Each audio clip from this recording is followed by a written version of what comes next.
Good morning, everyone. Um, my name is Dino Petrarolo. I'm the CEO of NRG, Next Renewable Generation, and I'm delighted to introduce this webinar today. The webinar, as you can see, is on carbon tax readiness. And with it, we hope that you'll learn a little bit more about carbon tax and how you can go about costing it. So if we could just go to the next slide. With us today, we have a team of engineers that have been involved in preparing for this webinar. Our host is Monica Hilhorst, and she's one of our project development engineers, and she will be facilitating the session and also taking some Q&A at the end. With her, we have an able team of Marcus Potgieter, who's an industrial engineer and is involved in project development and also asset management at NRG. And then with him, we have Jared Naidu, who's an electrical engineer, who's been involved also with the development of the calculator that we'll be talking about a little bit later. So if we could go to the next slide. The agenda today we'll cover, apart from the introductions that I'm busy with, look at climate policies in South Africa, some compliance requirements from the Revenue Service and also from the Department of Fisheries, Forestries and Environmental Affairs, how you can reduce your carbon tax exposure, and then we'll take you through a pre-recording of it's only a couple of minutes of our carbon calculator. And finally, with our Q&A, we'll also cover how we can help you if you need assistance in this space. So just a little bit about NRG, who we are. Essentially, we have two parts to our business. The one part is around advisory services, which covers energy audits, carbon tax advisory, which we're covering today. And the second part of our business is what we would call ourselves an IPP, so an independent power producer, where we focus in the commercial and industrial space on renewable energy projects such as solar projects. So in this case, we would own our energy assets and we would sell energy to our customers through power purchase agreements.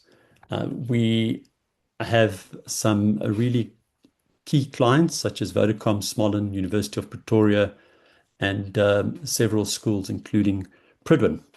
As you can see from the slide, these are listed below, which you can also find more information on these projects on our website. Just to give you a little bit more detail on one of the projects, if we could go to the next slide. One of our key customers is Vodacom, where we installed a 6.2 megawatt solar facility, which involved 13 projects sub-projects at their Midrand facility. This covered both rooftop and carports. In this case, it covered or offset 25% of the energy requirements on the site, and was delivered on time and within budget. Other projects include schools, where we've done work for the Advotech Group, but also in particular the St. Dominic's School for Girls, where a project involving both energy and water was implemented. So if you do want to know more about how we can help you, we mobilize very quickly.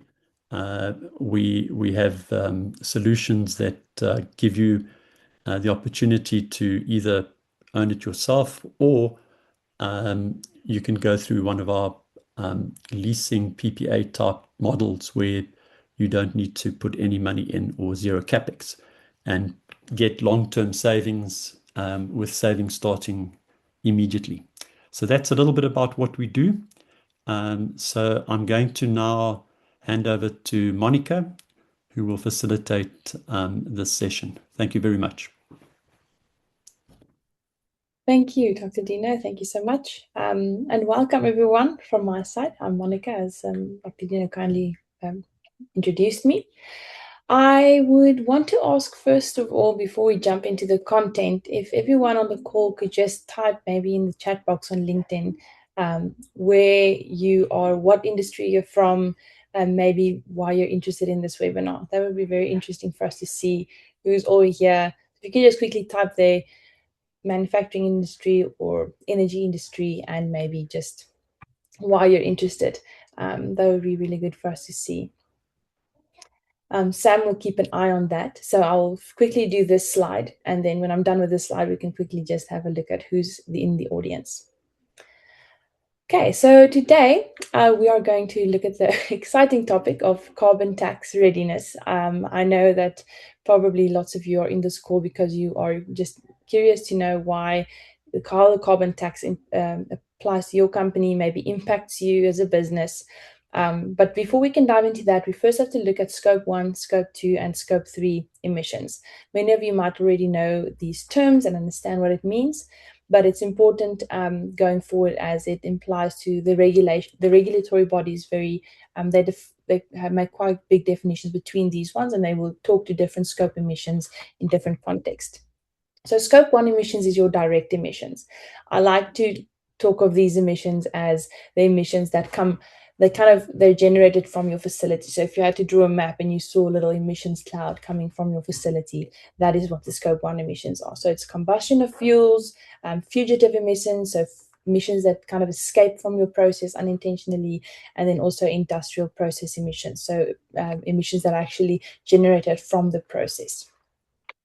Then we also have Scope 2 emissions, which is more indirect, the most prominent one here is basically energy, electricity. So basically, if you're using electricity on your facility, which I'm pretty sure most of us are, then you will be incurring indirect Scope 2 emissions. So for every megawatt hour that you use, you will basically emit about a ton of carbon dioxide equivalent emissions into the atmosphere. Then we have Scope 3 emissions, which is also indirect emissions, but this is on the value chain. So this looks at your suppliers' emissions. So how is what you're producing, how is it being used upstream? How is it being used downstream? How is maybe the products that you are receiving, how emission heavy are they? And these emissions all talk to each other in a different way, and we are all responsible for emissions. And what the government in South Africa is trying to do is trying to get people in industry to take accountability for all of these emissions, even though a lot of the focus for that we will look at today would be Scope 1, which is directly from your plant, your facility. I'm quickly going to have a look, Sam, at if you could maybe post it for me, just what the different industries, have there been any comments in the chat room that is worth looking at? You can maybe post it for me on the doc. It is in the doc, Monica. Okay, thank you. Oh, I'm not seeing it there. Maybe. Oh, there we go. Okay, so we've got people from manufacturing, as I expected, a multiple. We've got people from agri. Okay, that's wonderful. The agricultural industry definitely does make some emissions, but if you're growing things, also hopefully you can be some sort of a sink if we do it clever. And then we've got Sarah, she's in energy, fantastic. And we also got some healthcare people in sustainability. We've got a good mix here today.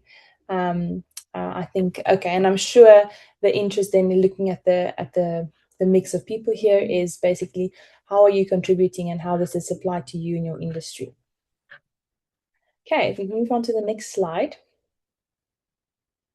Okay, so there are three main climate policies at the moment that is buzzing in South Africa. The first one is the Climate Change Act, which was signed in last year in 2025 and has now been big buzzword. One of the big things that the Climate Change Act is focusing on is, of course, climate change and how South Africa is going to plan to reduce their climate change implications. But it also emphasizes a just transition. So how are we going to do this in a way that is good for South Africa, good for the people of South Africa? Then we also have the Carbon Tax Act, which touches specifically on how you are going to be taxed. So this is more on the penalty side. So this is the rod, if you will, on how are we going to get this country and the industry of this country to start really changing their businesses to reduce carbon emissions. And then we also have greenhouse gas reporting. The greenhouse gas reporting methodologies and regulations, which guides us on how do we report these emissions. So if we're supposed to report it based on the Carbon Tax Act, how do we do this? And this is, the greenhouse gas reporting regulations show that. So you can go to the next slide. Now, the main policies, as I just put them out here, so there's the Climate Change Act, SARS, and the Greenhouse Gas Reporting Regulation. Here in this table, you can just see a bit of a breakdown of it. So focusing on the first table, as I said, we're focusing on a just transition, and it is focused on aligning with the greenhouse gas reporting system that was already in place since 2019. Then looking at the middle column, we're looking at our taxable emissions. So this is the SARS.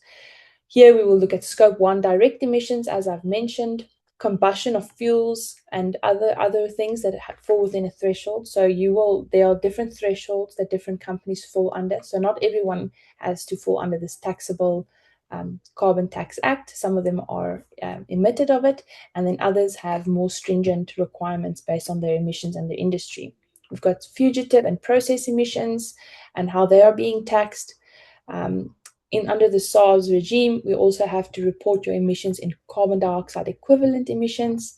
This is emissions that you have various different kinds of emissions and gases that are being reported. But for tax, we're only looking at the equivalent of it. So it has a greenhouse gas potential. All gases that are emitted has a greenhouse gas potential. So it has the warming effect, if you will.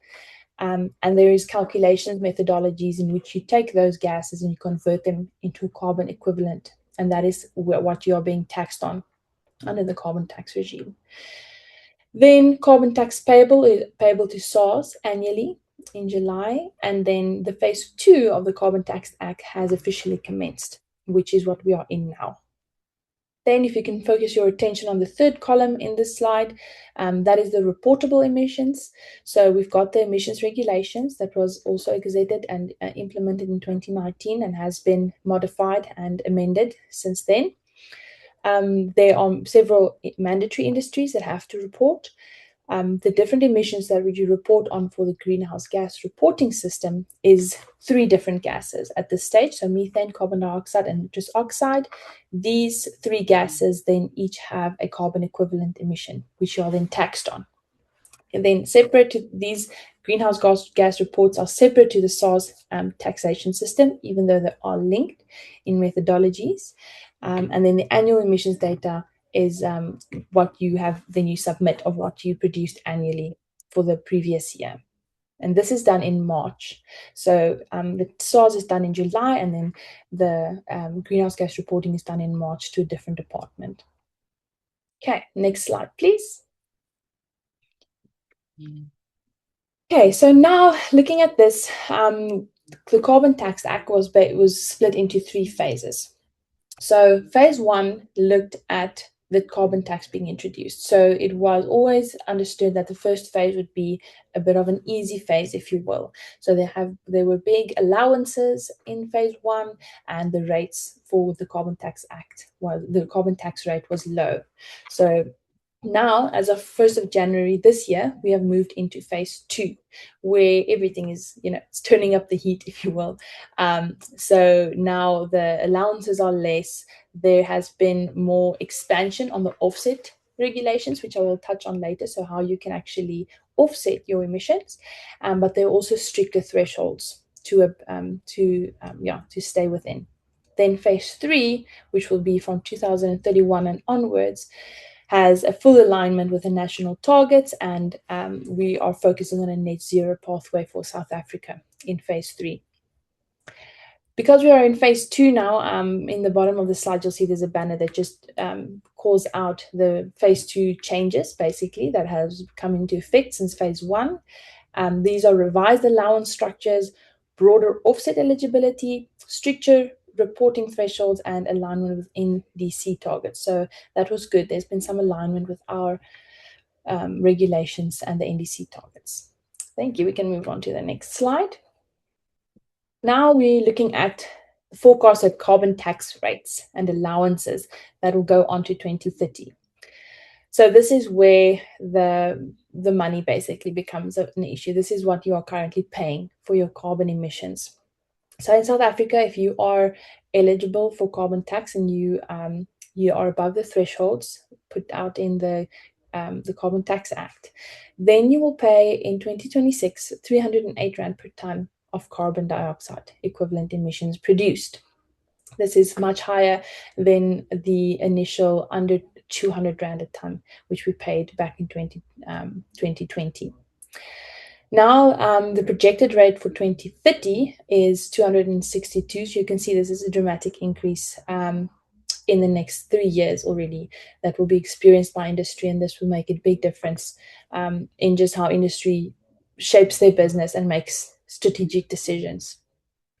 The allowance range at the moment for phase 2 is between 60 and 85%. What I mean with allowance range is that you can get a discount on your carbon tax submission between 60 to 85%. And I will explain that on the next slide we can go to.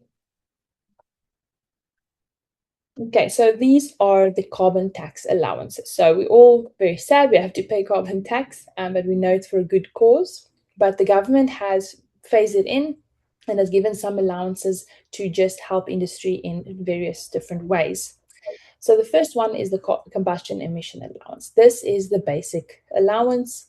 In the phase 1, everyone got a 65% basic tax-free allowance. So everyone got basically a tax discount of 65%.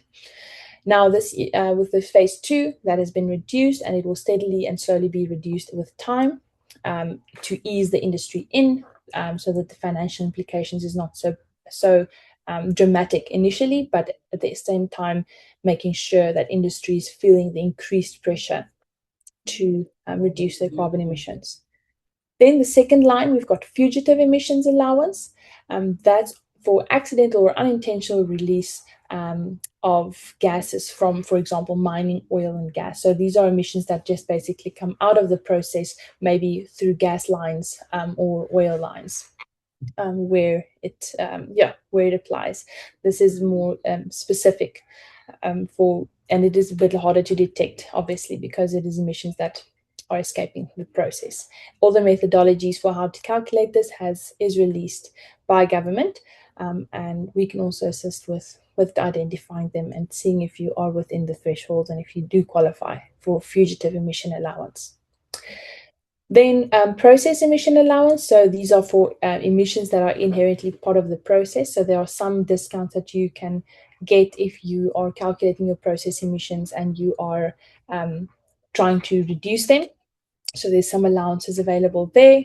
And then the carbon trade exposure allowance is basically to help industries that face a lot of international trade. So we don't want our South African industries to suffer too much because now they're being taxed, where industries abroad might not be facing the same kind of penalties on their carbon emissions. So there's to maintain competitiveness, there's a trade exposure allowance that has been incorporated, but it is also slowly being phased away. Then the carbon offset allowance. This is an interesting one. We will have a whole slide on the specific one because it is a allowance in which you use verified carbon credits to offset up to 10% of your tax liability. And in phase 2, they've expanded this. What this means is that you can actually offset your carbon emissions by buying credits or producing your own verified carbon credits. That is like green credits, if you will, that you can use to counter your own emissions. The reason why they've expanded it in phase 2 is because it had picked up a lot of popularity in South Africa. It has created some business. It has helped other renewable projects grow. And for NRG ourselves, we are also producing carbon credits we can then sell or give to our clients so that they can offset their emissions. Okay, we can go to the next slide now. So this is for carbon offset trading in South Africa. So in South Africa, we have got two distinct carbon, if I can say it like this, carbon credit or offset trading platforms or avenues. The one which is linked to the carbon tax is the carbon offsets, which we call, which is basically also a form of carbon credits, but the term that we use in the regulation releases are carbon offsets. So the unit of measure here is 1 ton of carbon emissions avoided or removed. The scope of it is directly neutralized to scope 1 emissions. So the offsets must directly neutralize any scope 1 emissions. So your offset can't be doing some other you're not reducing some emissions in the scope 3 space where actually we are wanting to neutralize scope 1 emissions, which is the goal of the regulations, the carbon tax and greenhouse gas reporting regulations. The primary framework is legally written into South African Carbon Tax Act, and there's been some amendments over the last few years. And the eligibility tool is basically, it's been processed by the Carbon Offset Administration System in South Africa. Okay, then if you look at the column furthest to your right, we're looking at renewable energy certificates. These have been around for a long time. The unit of measure is 1 megawatt hour of renewable electricity generated. So this is very closely tied to renewable energy production, where the carbon offsets is more closely tied to actual carbon emissions being released, scope 1 emissions being released. Then the emission scope is scope 2 emissions, because that is where electricity lies, as I explained earlier. These are the indirect emissions. The primary framework is historically it's been voluntary and industry-led. So carbon offsets have been very closely tied in South Africa to our carbon tax regulations and greenhouse gas reporting regulations, where renewable energy certificates have historically been globally run by the industry. And now the eligibility tool for renewable energy credit, or RECs, is basically tracked by registries like the ZA RECs for South Africa or the global I-REC standards. So what you can do with renewable energy credits or offsets is you can actually sell them to other companies who might be producing more emissions than what you are. For example, for our company, we are in the solar energy industry, so we can generate credits that we can sell. Or if you are a company in need of reducing your carbon emissions drastically, you can also buy carbon credits, which then offsets your carbon footprint. It's basically just creating that offset where we're aiming for a net zero South Africa. Next slide, please. So now we're looking at carbon budgets and mitigation plans. So this is a topic that has now been introduced with the most recent Climate Change Act. What this means, so carbon budgets has been around. You could actually receive a carbon budget allowance for phase 1 of the Carbon Tax Act, which means that if you submitted your carbon budget and you worked with a department to build a carbon budget for your company and you stayed within your budget, you could get a tax allowance. However, now it has become mandatory in phase 2 and is no longer voluntary. So if you are within the threshold of emissions, then you must mandatory submit your carbon budgets and get a carbon budget put out for you with the department. So it is a process that you work with the department to set a carbon budget, and then you have to stay within that budget. And there are penalties if you are not within your carbon budget for the said year. Then with the carbon budgets, however, the department actually also requires that you submit a mitigation plan. So this is the plan of how you're going to stay within your budget. So with the carbon budgets allocated, the company must then submit a mitigation plan that supports how this company will stay below the budget. which these two work very well together. We are still to see how that is going to really play out in industry over the next few years, but hopefully this would be a very hands-on way for government and industry to work together to reduce carbon emissions in South Africa. Okay, so now let's look at the key compliance obligations. So the Department of Forestry, Fisheries, and Environmental Affairs and SARS have their own compliance obligations and regulations. Even though they are linked, they do separate reporting and they've got separate regulations published. So for SARS, you have your annual carbon tax payments that you pay to SARS in July. Carbon tax license, you have to have a carbon tax license that you have to renew annually. You have a carbon tax declaration submission, and then you apply all the applicable allowances to reduce your carbon tax liability, and the carbon offsets, then you can surrender carbon offsets for carbon tax to reduce your carbon tax liability. Then the Department of Forestry, Fisheries, and Environmental Affairs, the greenhouse gas emissions reporting regulations. They have an annual greenhouse gas reporting submission to the department in March. It is mandatory for listed industries under the Air Quality Act, but there are also thresholds which apply. So if you're below a threshold, you do not have to do greenhouse gas reporting, but if you're above the threshold, then there are specific reporting requirements for your industry and your company. As we've said, they report on various emissions, and the carbon budgets and mitigation plans work very tightly with this greenhouse gas reporting. You actually submit your carbon budgets on the greenhouse gas reporting platforms when you submit your greenhouse gas reports. And this, started all in June 2019. Next slide, please. You can go to the next slide. Thank you. Okay, so how to reduce your carbon tax exposure. So some of you might be on this call still figuring out how to report your carbon emissions and how to submit your tax liabilities, but it is never too early to start looking at how you can reduce your carbon tax exposure, because indirectly that also reduces your carbon footprint, which is good for our country and it's good for our world.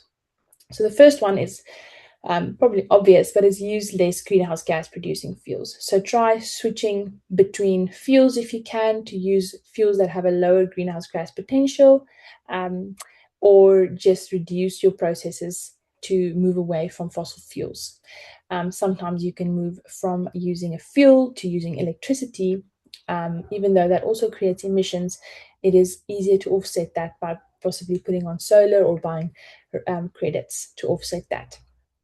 Then the second one that you can do is you can switch to cleaner energy sources such as solar, PV, wind, or cleaner gases, like what I've just discussed.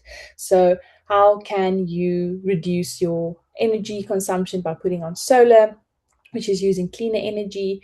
Or maybe there's wheeling available to your company, which is also now growing in South Africa. This is very much us as a company, this is our goal and our heart. We really focus on these things to switch to cleaner energy forms.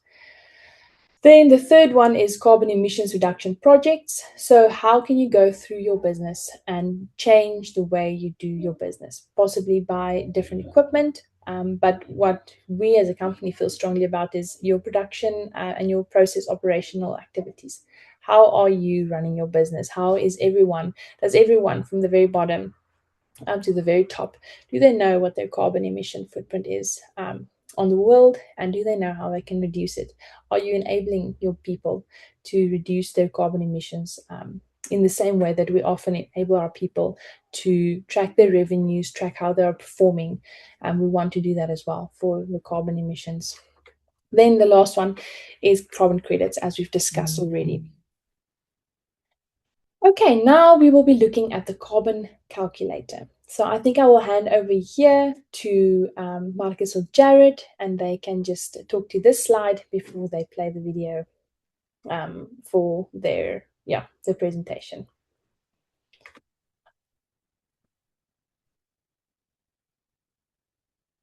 Maybe I will do this slide. Jared, are you ready to talk to the slide, or would you like me to discuss it? Okay. I think the audio is not great. I will quickly discuss the slide and you can play the video for us that explains the calculator. Okay, so the carbon calculator, these are the key features of it. So we've built at NRG, we have found a need from our clients who are reporting their emissions, and even clients who are not, clients who are just, they're putting solar on their roofs. They want to be responsible citizens. They want to push their business in the right direction, but they don't know how all of this fits together, specifically in a South African context. So how are we calculating our emissions in South Africa? How does all the different regulations apply to me as a company? So what we've done is we built a carbon calculator, which is a calculator that looks at, for now, scope 1 and scope 2 emissions. And we align it with the South African regulation system. It estimates your carbon tax liability based on your inputs that you provided. And it also flags for what emissions that you might be liable for under the Department of Environmental, Forestry, Fisheries and Environmental Affairs and SARS, to see where there's possibly areas that you can reduce your emissions. It shows phase 2 rate forecasting. So what can you expect over the next 5 to 10 years on what your emissions are going to cost you based on all the allowances available and also the increases that we're expecting. And then also it gives a strategic planning support. So through the calculator or even through us as a company, we can then support you in how to change your operations, how we can steer your ship, if you will, to greener pastures. So we will now show you a quick video on the calculator, just be a demonstration for you for how it works. Thank you. And after that, we will jump into Q&A. So have your questions ready. This demo shows how the NRG greenhouse gas calculator works from the user's point of view. The calculator starts on the information page, where the user enters their basic details, including their name, surname, and email address. The user is also required to accept the terms and conditions before continuing. This next page just provides some information on the calculator, what it does, how it works, what you get, and why it matters. Once the information page is read, the user moves to the next section, where they select the relevant industry and provide a short description of the company's main activities. The user also indicates the reason for using the calculator.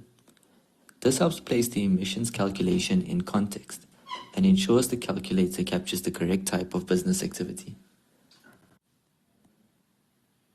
The next section captures the reporting year. This is the year for which the data will be submitted or assessed. After selecting the reporting year, the user enters the company's annual electricity consumption.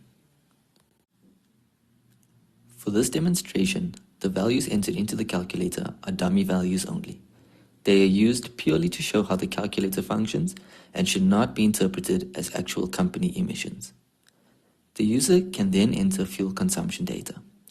A fuel type is selected from the drop-down list, followed by the annual quantity consumed and the relevant unit of measurement. If the company uses more than one fuel type, additional fuel rows can be added. This allows the user to capture different fuel sources separately. Once the electricity and fuel information has been entered, the user proceeds to the next page. The first section deals with the renewable energy. If the company uses renewable energy, such as solar PV, wind, or hydro, the user can select the source. Another option is included as well. They can enter the annual generation amount and select the relevant unit of measurement. The second section deals with carbon credits. If the company has purchased carbon credits, the user can enter the annual quantity here. These credits are then included in the overall offset calculation. The third section captures carbon tax allowances. This section allows the user to enter applicable carbon tax allowance percentages relevant to the company. It highlights that different types of allowances may apply depending on the business and its operations. Users can hover over the information icon for a brief explanation of each allowance, or access the link at the bottom of the page for more detailed guidance via the National Treasury Phase 2 carbon tax documentation. These allowances are then used later in the carbon tax calculation. Once the renewable energy, carbon credit, and allowance information has been completed, the user moves to the results page. The results page starts by giving an overview of the company's estimated emissions and offsets. It shows the total emissions, total offsets, and resulting net emissions in the graph as well as on the table on the right. The user can also hover over the bars to see their emissions. This gives the user a clear summary of the company's overall emissions position after renewable energy and carbon credits have been taken into account. The next section shows the emissions that relate to TFFE reporting. These emissions are split into the relevant greenhouse gases, namely carbon dioxide, methane, and nitrous oxide.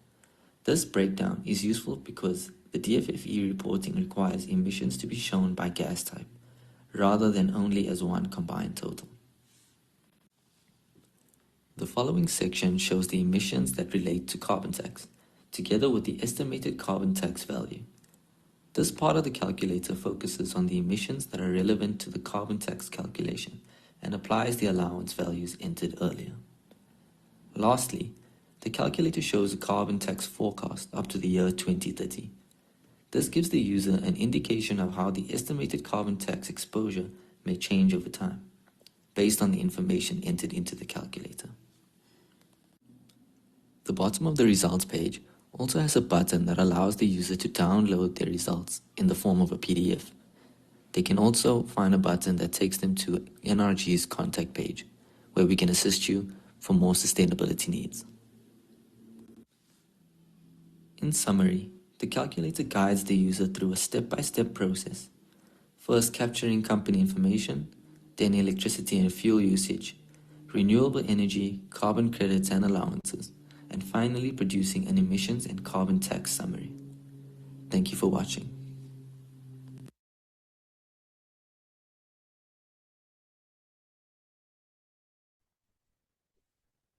Okay, thank you very much, Jared, and team.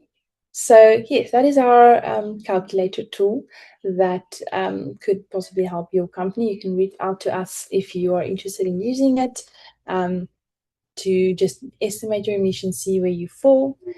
Then for how we can help you otherwise, as a company, we feel passionate about this topic. We love helping companies improve their efficiency on all levels, including energy and carbon emissions.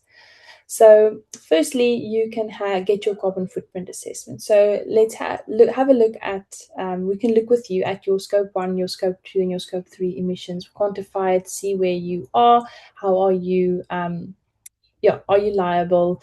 What are your next steps as a company, specifically if you're coming in here and you don't know where you lie with all of this. Then we can also help you look at your tax liability calculation, so we can see, we can help you see what you are expected to pay if you're above the thresholds and how you can reduce it. We can help you with departmental and SARS compliance support to stay compliant with all the regulations out there and all the requirements that might be applicable to your company. We can give you some carbon trading advisory. We do our own carbon trading. So if you possibly want to start getting into the business of buying or selling carbon credits, we can help you with a reduction roadmap. So how to reduce your carbon emissions and get a good plan together that is tangible and realistic for your company. And not just run by, lingo being thrown out and net zero aims that are without a plan. But we can really help you get there with a step-by-step plan that is realistic for your business. And then phase 2 readiness review. So we can have a look at, are you ready for phase 2 as a business? Okay, I think we can go to the next slide. I think it's a Q&A slide. Yeah. Okay, so we can now jump into Q&A. There has been a few questions posted in the chat, so I will just go from them from the top, and hopefully all of you will benefit from these questions. Okay, so our first question is from Sarah. So Sarah says, you mentioned carbon budgets are now mandatory in phase 2.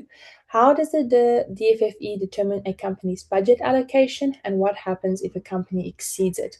Are there penalties? And if so, how are they calculated? Okay, so for the carbon budgets, what happens is you submit your emissions data, historic 5 years historic emissions data to the department, and then they discuss with, they have on their side, they use external benchmarks, and because they already put together lots of external benchmarks, they've done some benchmarkings in South Africa and internationally. So based on those benchmarks, they then set a budget for you, specifically for your company, which is based on your historic data and your estimations, your forward-looking predictions of what your production is going to be. Then they actually put together a budget for you for 3 5-year periods, rolling periods. So for every 5 years, over 3 5-year periods, so that's 15 years, you have a carbon budget that they then provide for you. It is at this stage, what I find with the department is that they do work closely with the industry. So they work with you to set these budgets, and you and them together set these budgets and basically make sure that it's realistic. And then from there on, you have to then put together a mitigation plan with them on how you are going to reduce your carbon emissions to stay within your budget. If you do exceed the budget, they have certain remedies. So for things that has to happen, so penalties. So the one is a super tax rate, which is basically for every ton of carbon dioxide that you are over your budget, you then pay a higher tax rate for those emissions.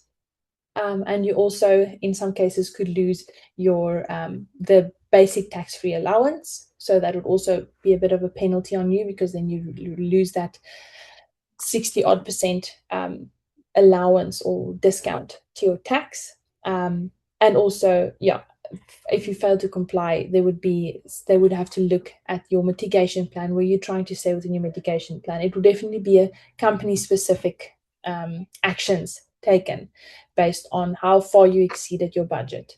From what I experienced, this is still a road that they are planning. They want to hold hands with industry in this regard. So it is still a very the discussion parts are open for us to interact with the department, but they are very they feel very strongly about getting these budgets and getting companies to stay under their budgets. So I hope this helps. There are thresholds, so not everyone has to submit a carbon budget. Some people are exempt from this based on their carbon emissions. So I think if you are below 30,000 tons of carbon emissions a year, then you're still exempt from submitting carbon budgets. Okay, I hope that answered your question, Sarah. Then question 2 is from Anonymous. The question says, the slide shows an allowance range of 60 to 85% for phase 2. What determines where a company falls in that range? Is it industry specific, or can companies influence their position? Okay, so the allowances are based on basically your operations. So there's a tax-free allowance, the basic tax-free allowance, which applies to everyone, but it is a little bit sector specific, but generally that's 60% for everyone. Then there is additional allowances that you can get, and this is going to be purely based on your operations. For example, one of the companies that we are consulting to, they only qualify for the basic allowance and the trade allowance, because they've got intense trade exposure. So the other allowances, like the fugitive emissions, the performance allowances, does not apply to them. All companies can get carbon credit allowances. So any company can buy carbon credits and so reduce their carbon emissions by offsetting carbon credits. Okay. What you could do if you're unsure on what allowances you are eligible for, you can reach out to us and we can have a chat with you, and we can see how we can possibly help you to get to the bottom of what allowances are you eligible for in your industry, and then how can that reduce your carbon tax liability. Okay, then question number 3 is from Johan. I just want to check my time here. Okay, still good. Johan says, if a company installs solar PV and reduces its Eskom grid consumption, How does that flow through to the carbon tax calculation? Does it reduce scope 2 only, or can it interact with scope 1 liability in any way? Good question. So if you are reducing your emissions, as you said, with solar PV, then yes, you're only reducing directly your scope 2 emissions, which is your electricity, the indirect emissions. I'm mixing my words up, but it's the indirect emissions, but you are directly reducing those indirect emissions. If that makes sense. But you can get it to reduce your carbon tax liability. For example, at NRG, we install solar energy systems all across the country. What we then do is we register those solar PV projects. There is some minimum requirements. Not all solar PV projects are eligible for this. But if you have a recent installation that is within a certain, well, yeah, most recent installations would probably be applicable for this. You can then register those solar PV systems onto a carbon registry, an offset registry, where those projects are then verified by international verification bodies, and those credits are then produced from your system. So you get these certificates that you can then deregister in South Africa and use to offset your carbon tax. So if you have a solar, you are definitely in a position where you could possibly get some credits from your solar. So for every 1 megawatt hour of solar energy that you produce, you can get approximately 1 carbon credit for it. So yes, that is how that works. You're welcome to reach out to us if you have more questions about this. We love to talk about that. That is part of our core business here at NRG, solar energy and how to use solar energy to improve companies, just their general cost around across the board, and how to make them more green. Okay. Question number 4 is from Anonymous. The question says, if we're a small to medium business, where do we even start with all of this? Thank you for that question. So reach out to us. You can pop us an email. We would like to talk to you about it. What you could do is you could use our calculator to see where you fall in this range. Otherwise, yeah, we could definitely have a discussion with you about your business and where do you fall, and if we think that based on the regulations you are you're required to start getting some reporting into the department or paying carbon tax. Another good place to start, if you want, is in the Carbon Tax Act. So in the Carbon Tax Act, it shows all the different types of industries. So if you are manufacturing, or if you are in the energy industry, or whatever industry you're in, they have a breakdown in the Carbon Tax Act of all the different industry types. And there you can see what the thresholds are in that industry and if you fall below or under that threshold. The threshold is usually based, not always, but most of the time it's based on your stationary combustion that you have on your facility. So if you're burning fuel on your facility that is above installed capacity of about 10 megawatts, then you're likely to be liable for carbon tax. If you fall under that threshold at this stage, you are probably still fine. However, I do think that all of us should, start getting, have a closer look at our carbon emissions. We have a recent interaction with a client where we've been helping them to reduce their carbon emissions, and it is trickling into all their operations. They're getting all of their operations more efficient. It is a really nice, usually we use the money metric, right, to improve our operations, but the carbon metric is also so good. It really just opens up some things that you might not have even looked at, which can also actually benefit your business efficiency. It can benefit your business costs. So definitely something to worth look at, even if you're not within the thresholds and you're not liable. Okay, question number 5. Bongi, is the NRG carbon calculator available for us to use ourselves, or does it require NRG to run it for us? No, the calculator you can use it for in your business. We have not made it available on our public platforms yet, so you're welcome to pop us an email, and then we can just share it with you. We can discuss what need you have for it, how you want to use it. So please reach out to us in an email if you can. Then we can see how we can help how the calculator can help you in your business, so you can use it for yourself. Thanks. Then the next question is from Andre. And Andre says, how long does it typically take to get a carbon tax license from SARS? So because it is an annual process, it is actually it doesn't take very long. So the longest part is actually just getting all your own documentation ready. So all the documentation is set out by SARS. So they give you an explanation of all the basically supporting documents. So directors and letters of authorities and where your business is located, the address and so on. So then when you've done that and you've submitted it, it has to be submitted in person, unfortunately. So you submit your question, your documentation to them in person at the SARS SARS offices, and then they can help you get your thing. We did it. It happens pretty quickly, but it has to be done every year before the 31st of December. And then question number 7 was, can your company help us to get a carbon tax license? Yes, we can. We can definitely help you with that. It is just getting all the right documentation together and then submitting it to the authorities so that they can process it.